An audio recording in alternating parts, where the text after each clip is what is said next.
Salemi va empêcher la jonction, il y a des militants, des combattants, des Salemi. Alors, biso c'est autant que Bimi paye pour que les échangeurs, malheureusement, c'est autant que d'autres sont là, combattants, batamaki, c'est pour biso moyen nitoye que batamaki, c'était. Donc, moi, manque à coordination, mais biso ils ont découragé biso. Tu as vu que le peuple n'a biso a acquis au changement. Même les policiers, on a eu l'occasion de sur l'ana bango. Toujours sentir que Balingi changement. Je crois que il n'y a pas de problème. Nabitumba, Balembagate. On peut perdre une bataille, mais il ne faut pas perdre la guerre. Voilà, tout à l'heure, Namoni Tokei qui assisté à la libération à quelques combattants. Balobio Mutosenga qui va libérer les combattants. Il y a un autre le temps où policiers, mais ce sont des gens qui doivent comprendre que toujours lutter pour la banque, pour la bonheur, la banque. Donc, tant que faire comprendre que Bandego,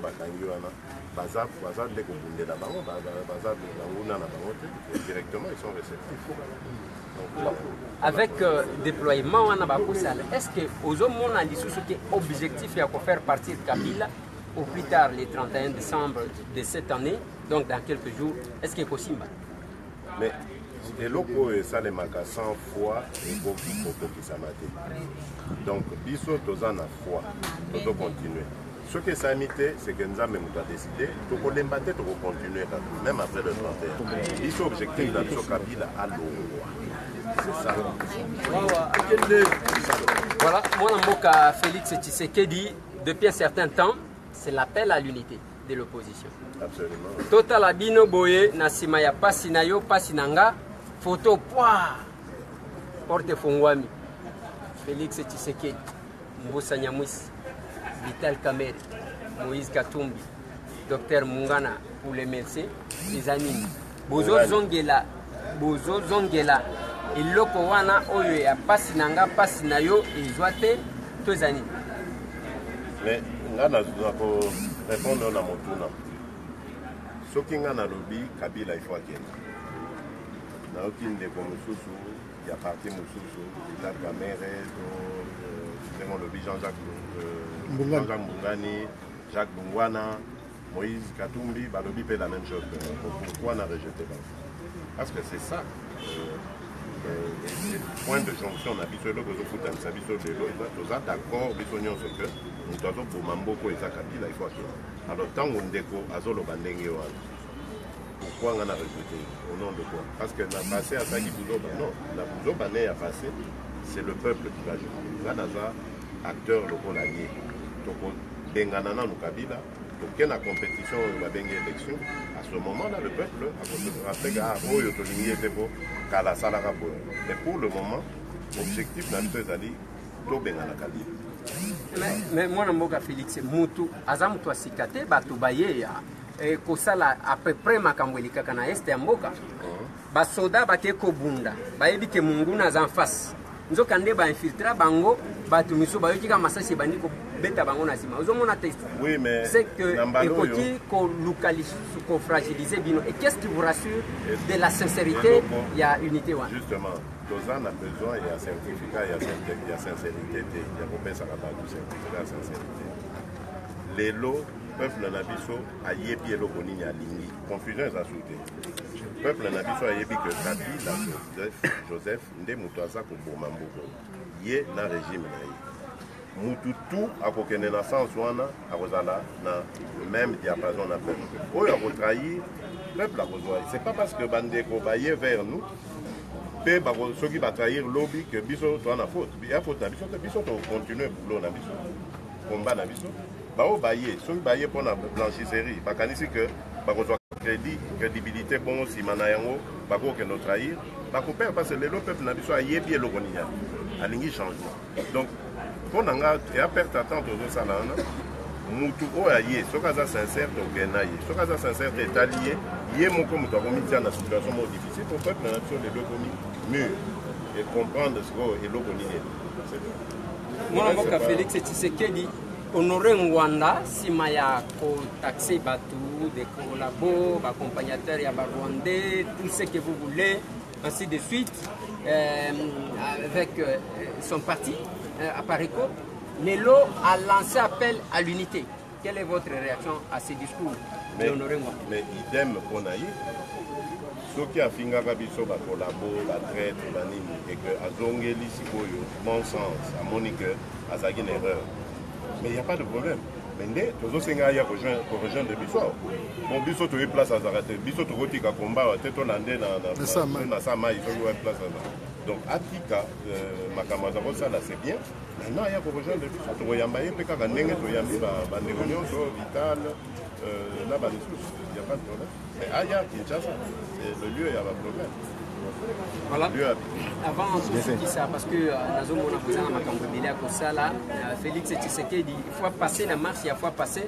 Bakizaki obalobi mo yo zo bongisa marche ndenge nini otikala kinanda kuna yo kukebaya concentré yo lelo au découché bien aussi quelque part. Non, mais est-il que dans le bagage que la fois passée la guerre en stratégie, on a expliqué stratégie comme on y a la guerre, donc c'est tout. Mais voyez, vous avez noté donné la scène pour la prochaine fois que vous allez faire. Ok, bon passage dans l'eau. Très bien, très très bien. Ngana na fois tant on a vu Sabino que Kabila va bosser en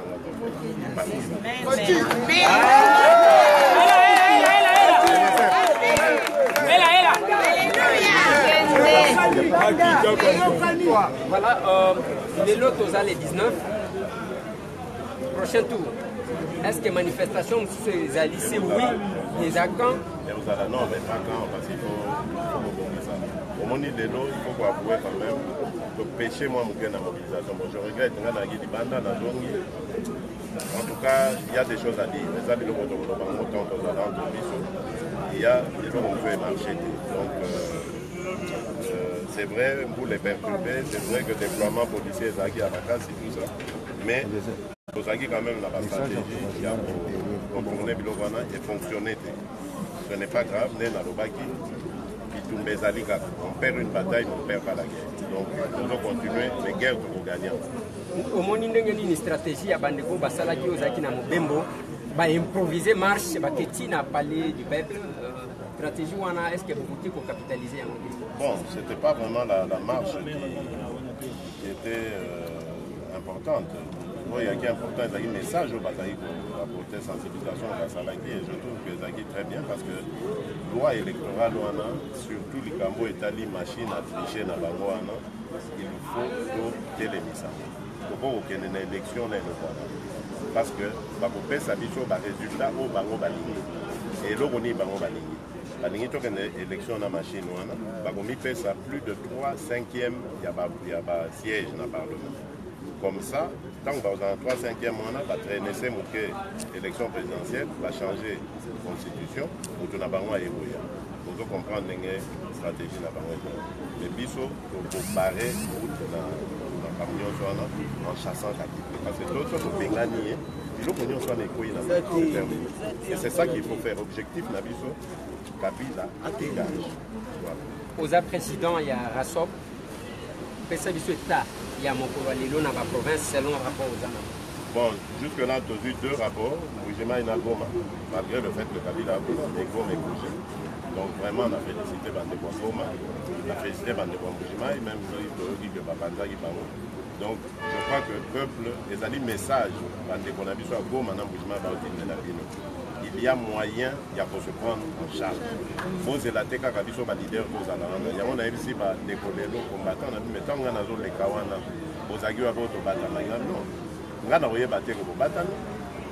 Il ne peut pas envoyer battre que Nazawana Nazoleka. Donc il faut besoin de courage. Puis nous sommes bandits. Donc il y a rejoindre les gens qui ne sont pas là, nous avons toujours Ngai Moko. Ceux qui n'ont pas soutien, c'est avec le soutien de mon peuple que nous avons fait. Mais il faut prendre le courage, il y a soutenir Bisso. Pourquoi soutenir Bisso? Il faut soutenir Bisso pour les bandes. Mais dès que soutenir Bisso, il faut courage. Il faut libérer Bisso, il faut courage. Jamais n'a pas battre. Donc, ce n'est qu'une partie remise. Il y a un message dans Bisso Bakak. Par retour aux autres, ils sont en armée, ils sont en police, ils sont politique. Banamboka Babano, conscience, je crois que l'onga du Cambo, Banda Utaka. en voulant chercher l'unité d'un côté, de l'autre côté, vous risquez de perdre notre pion. Parce que selon Fayoulou, ce qui caméra il y a claqué fort. Comment, yo, en tant que président, non, mais je crois que le problème va poser au Mabé. Évidemment, va présenter Vital Kamere comme devant venir dans l'Assemblée. Non, Bissot Toseng et Lokona. Tant que Bissot tout soit d'accord dans l'objectif, c'est-à-dire il faut Kabila Longwa Kombo Kebo. Alors, Moutou Akosa Nango dans partout où on est dans sa position, na parti naïe à Salian. Rassemblement gothique à la rassemblement, UNC gothique à la UNC, MLC, MLC. Mais seulement, il faut tous avoir le même langage, même démarche. C'est tout. On est gêné Fayoulou. Fayoulou, le problème naïe peut-être des agros, non, parce qu'il y a une dynamique à vivre qui expérience, il y a bien été. Alors, à Zobang et l'autre mais moi je le rassure, l'autre au sein de ma tête, Vital Kamere a s'inquiété que tous à un rassemblement. Donc pourquoi est-ce que tu veux polémiquer? Ça ne sert à rien. Tout le canal nous peut régler le problème où ils allaient autour sa vie. C'est tout. Bakoya pour récupérer ces jeux, il va dire Tibas. Parce que excellence, c'est le rôle à organiser congrès, a commis autorité morale. Il y a eu des baisses. Et puis par rapport à la permanence. En permanence, il y a eu des baisses, ça, il n'y a même pas à discuter. Je veux voir Anthony Nyango, Otomba la Moussapi, Otomba la Moussapi, ça, je crois que Bazo rêvait, mais bon, c'est pas le problème. Mais Nao Yodobi, on a envoyé Soka Kailo, on a signé combattant à Bisso dimanche, successeur à Etienne Tshisekedi, à Rosala Mouta qui tisse la Kabila Pantalon. Jamais. Mouta pour succéder à Etienne Tshisekedi à mériter. Mouta pour succéder à Tshisekedi à mériter titre 1. En tout cas, ce n'est pas quelqu'un qui baisse son pantalon devant Kabila. Combien va payer? Donc on est au monde, mais dans le lobby, les expressions et l'accélérateur, faiblesse. C'est ça. Celui qui va succéder à Etienne Tshisekedi ne sera pas un faible. Merci, moi, Mboka Félix. Merci. Merci, Bandeko Balanti.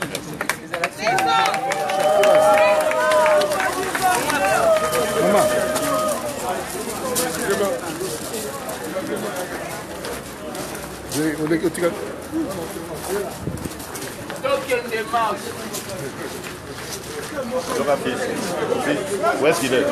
C'est ça.